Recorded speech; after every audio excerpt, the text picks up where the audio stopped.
In times of uncertainty or a crisis, many people look for something that would give them a guidance or would serve as a compass and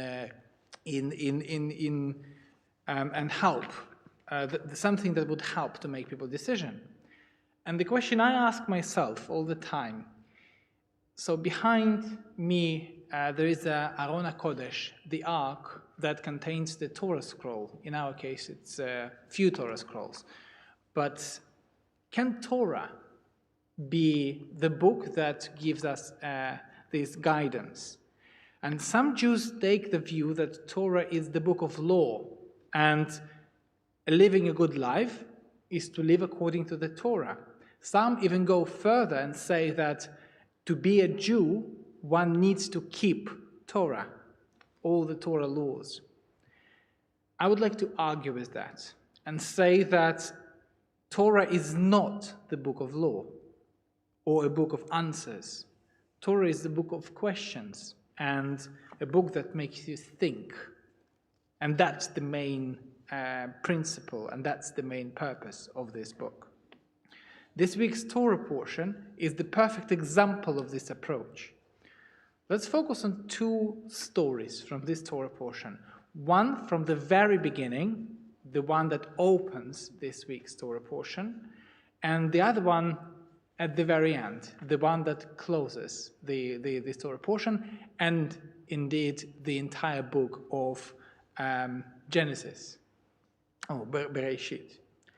So Genesis chapter 48 describes how Jacob blessed Ephraim and Manasseh, sons of Joseph. And this is how Rembrandt illustrated this moment.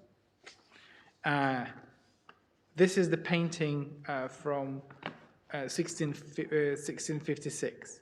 So Rembrandt noticed a crucial detail in the text and portrayed the moment, I think, very well.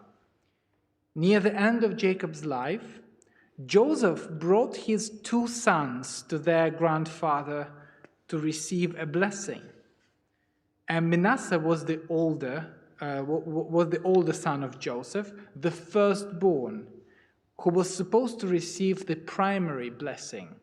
And again, in the language of Torah, just to translate this language into modern terms, the blessing can mean different things. For example, it is the main source of inheritance. So the firstborn would receive most of parents' inheritance in the ancient world. But also something more important, the line for next generations will include this person and not the other. So it is partly heritage, and you're just keeping the line, and partly something financial. So Jacob was weak, and Joseph helped him by placing Manasseh, the older son, at the right hand of Jacob, in order to, as it was customary, to receive the better blessing. Right hand, the better blessing. That. And Ephraim was placed on Jacob's left. Everything was made easy for an elderly patriarch, and to bless the grandchildren according to the custom. But instead of blessing Ephraim with his left hand and Manasseh with his right hand, Jacob crossed his arms and gave Ephraim the right hand and Manasseh the left hand. And in this moment, we probably see that Joseph is trying to, I don't know if you see the detail, those who are online can see it, but those of you who are in the sanctuary, you may not see. But here, Joseph is trying to correct his father's mistake and takes his father's hand. And no, don't do that. But Jacob said, no, I know what I'm doing. This story was an inspiration to a modern custom when Jewish parents bless their children. Normally on Shabbat, but it doesn't have to be on Shabbat. And for boys, the formula says, may God bless you like Ephraim and Manasseh. On a surface level, this tradition has a natural origin from the Torah, but I think there is much deeper meaning in it. which is not explicitly written in the Torah? Why do we use the names of Ephraim and Manasseh when we bless children? In all other places, we bless people with the names of patriarchs and matriarchs: Abraham, Isaac, and Jacob, Sarah, Rebekah, Rachel, and Leah. Why here do we say Ephraim and Manasseh? In my view, it sends an important message. It doesn't matter when, in what order, and where you were born. You can still succeed in life. Therefore, on a deeper level, to live according to the Torah is not just to tick the box and recite the blessing for your children, but it is to teach them, to challenge the injustice and prejudice, and believe in themselves, even when social norms are against them. This was an example of a positive and very empowering message and influence of a Torah story on modern Jewish life. But at the same Torah portion, there is another example at the very end.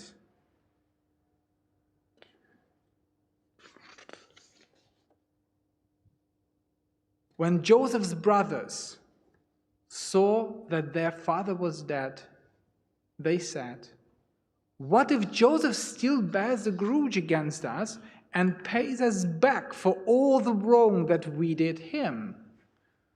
So they sent this message to Joseph.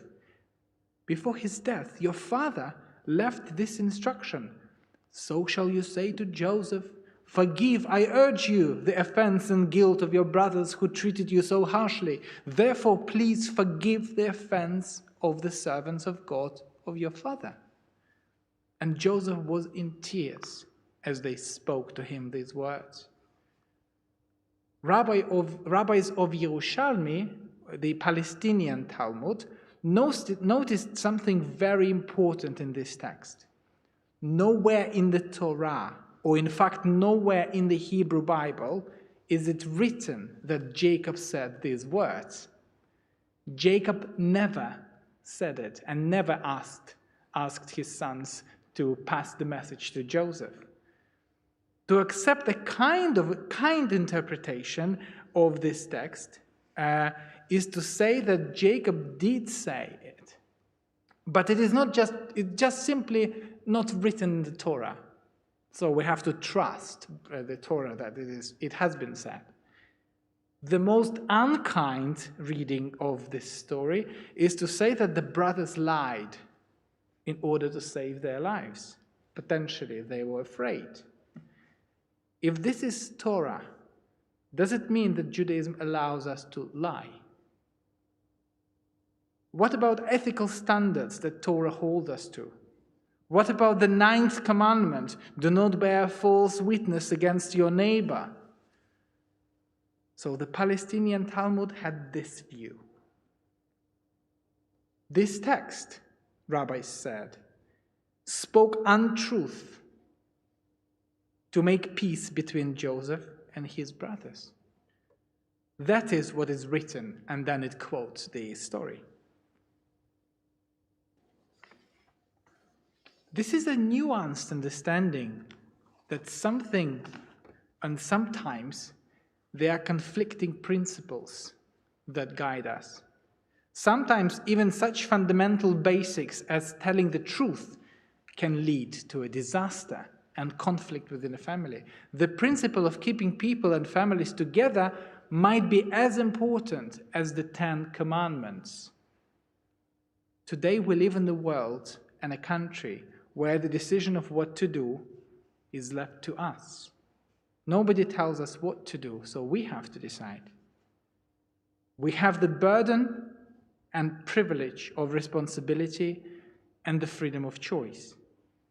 We receive recommendations and try to do our best to navigate the impossible moral complexity of society with COVID and its last developments. We can only hope that the principle of keeping us together, keeping peace within the family, maintaining relationship, and nurturing peace with our friends will remain one of the principles that we always consider when we speak to others. This principle is called Shalom Bayit, the peace at home.